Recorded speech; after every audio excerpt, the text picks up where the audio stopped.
Today we're going to be discussing in this episode conspiracy theories and how they affect your life.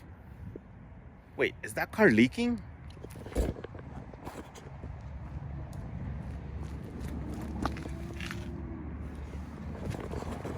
Okay, scratch that. I guess we're going to be changing something in this car. Okay, where is it coming from? I don't see nothing. That's it. Right there, you can see it. So it's the thermostat housing. Yep. Let's see if we can catch the drop. The thermostat housing is pretty easy to fix. On a scale 1 to 10, maybe a 2. Pretty simple. Only 3 screws, that's it.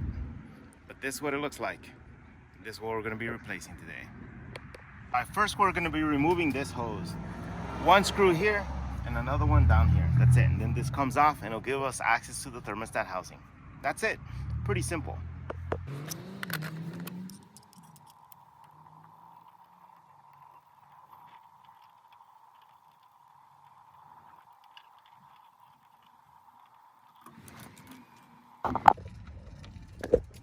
And there it is. 3 screws. 1, 2, and 3.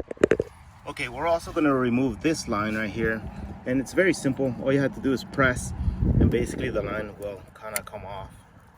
Press and twist and it should come off. At the same time, when we do that, we're also going to be removing this line. It's a very fragile line, but it's just basically over here, pinching that and removing it so that we can just have more access to the turbo. All right, tools that we're going to be using, just normal pliers. I like these because they're pretty good for me. Flathead screwdriver or Phillips, depending on what screw you have on the hoses. And then we're going to use 8mm or 5/16 little one of these. Time to remove this one right there. It's pretty straightforward. Just pinch and it should come off.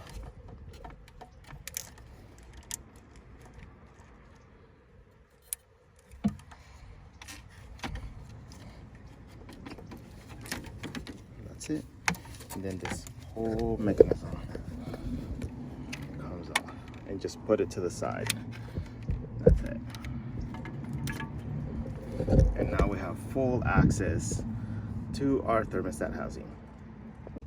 Okay, this one on thermostat housing is a clip, and all you have to do is lift towards you, and it should just come off. There it is, and it should just come off. Let's see. And that's it. So it just pops out real quick, but it's towards you. That's it, nothing else. And now we have full access to our entire thermostat. With a flathead screwdriver, you insert your screwdriver underneath this ring to pull this little clip off. So clip off, and then we should be able to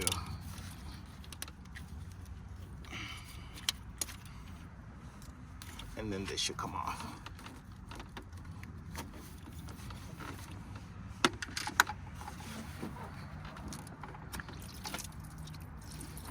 We're gonna try to lift. We're gonna lift it so that we don't lose as much of the coolant. Just lift it, clamp it with this hose, and you're all set. And now all there is to do is to remove that hose right there and then loosen the 3 screws. And you're all set. So next thing, sometimes this one comes with the one that you have to unscrew, but we don't have that option today. So all we're gonna do is just loosen this by clamping these.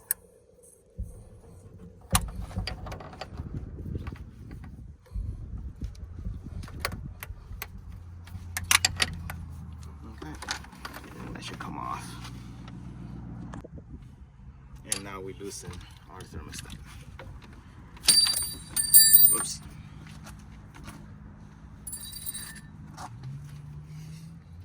Don't you just hate when that happens?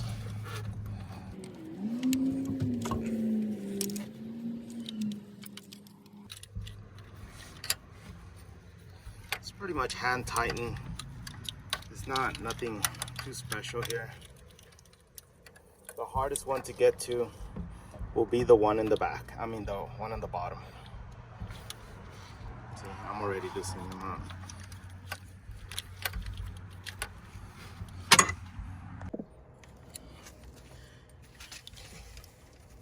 The back one, I mean the bottom one, that's the only one that's potentially a problem, but not really.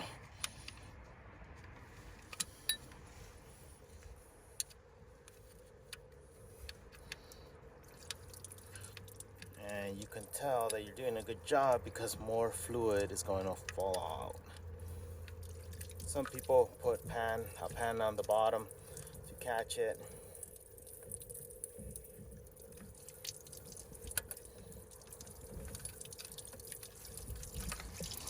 Pretty much we're gonna lose some coolant. It was inevitable.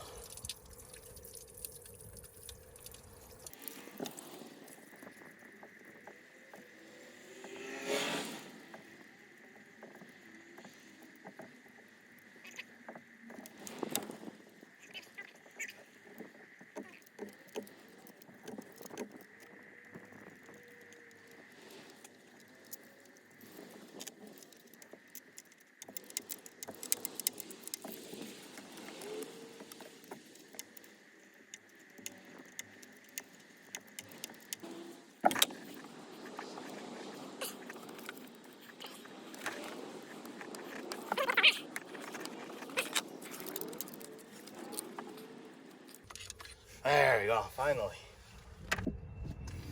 Now all we have to do is make sure that this hose is out.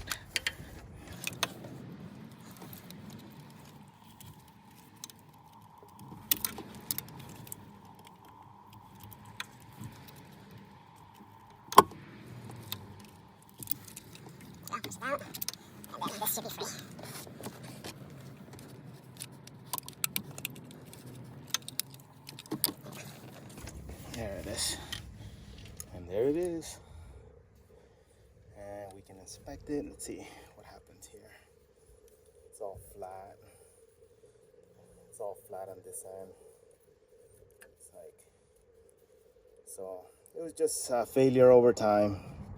That's what happened. The next step is to clean a little bit. So just clean. Make sure everything's cleaned out.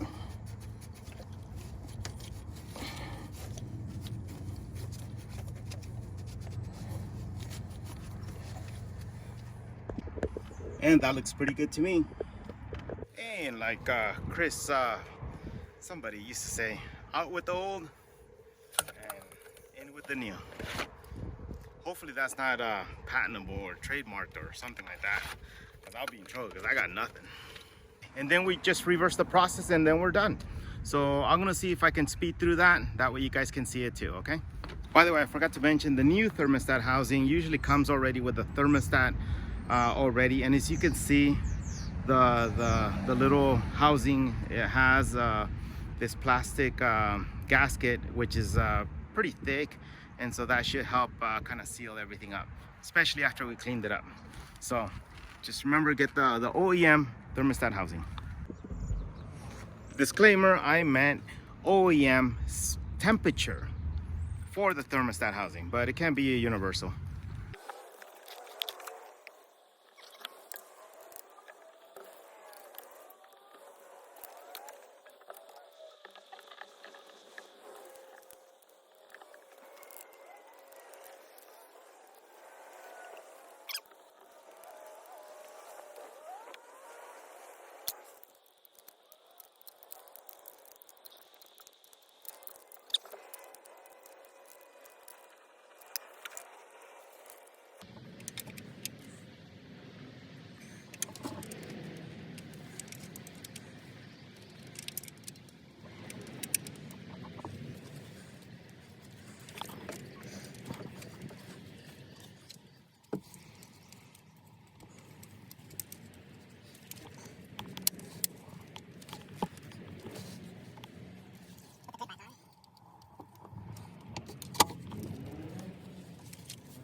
As you can see, it's pretty easy. And all we have to do is connect this line one more time. But I just want to verify it one more time. But just check that. Connect this little fragile line down here. And then connect your hose. And you're all set. That's it. That's all it takes.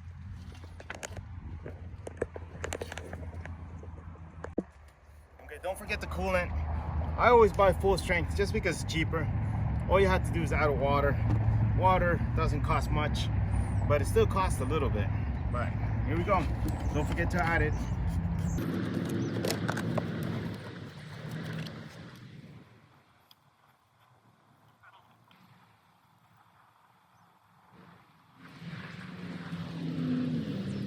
Agua.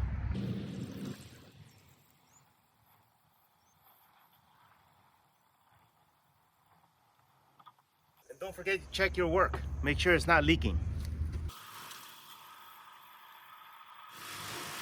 All right, looks good. Okay. Fire up the car. Make sure the coolant starts circulating a little bit. Make sure that you have no leaks. You'll be able to tell right away if you made a mistake. It's pretty simple. Let the car get up to temperature and keep topping it off with coolant. And that's it. And you're all set. Okay, it's pretty simple. It may squeal a little bit, the belt. That's because it had a lot of coolant kind of flow through it, but all that's going to burn off and it's going to be okay. It's very interesting though. The days of working on your vehicle, your own vehicle, have changed. A lot of people don't work on their vehicles anymore. The rumor is that back in the day, when people bought brand new cars, they used to get the owner's manual on the cars, and the owner's manual used to have detailed information as even to how to change the valves on the car, the valve covers, like, even the motor and stuff like that, because people were really handy back then. It's kind of a shame that we've all lost that. Maybe it's time we get back into it again, It's always good to be handy, right? Like the saying says, the master of all the trades traded the non-traded it, something like that. Like, just kidding. Saying goes, the jack of all trades is the master of none. Oftentimes better than the master of one. We need to get back to handyman work. I think all of us, all the human race, needs to get back to being useful with your hands. Otherwise, the future is looking kind of bleak. If you think about it, robots are coming, AI is coming. AI is already here, actually. And I don't know, the future, we're all going to be like in the movie WALL-E. We're all big and, just sitting in that chair watching TV. Maybe it's not bad after all. Oh, one last thing. On the rating has changed. Because there was this one screw that didn't want to come out for me. So I'm going to give it a 3 out of 10. Okay, finally, one last thing. You saw me use an 8mm or 5/16 wrench. That was the way I normally work. Why do it the easy way? But if you want to cheat, you can always use, a socket, or you can use one of these. Hold on, wait, this is gonna be good. Hold on, let me get it out of my pocket. 1 second, it's almost there. You can use one of these, but I can't afford one of those yet. Maybe one day, when this channel blows up. Or if you want to support, invite me to a coffee or something,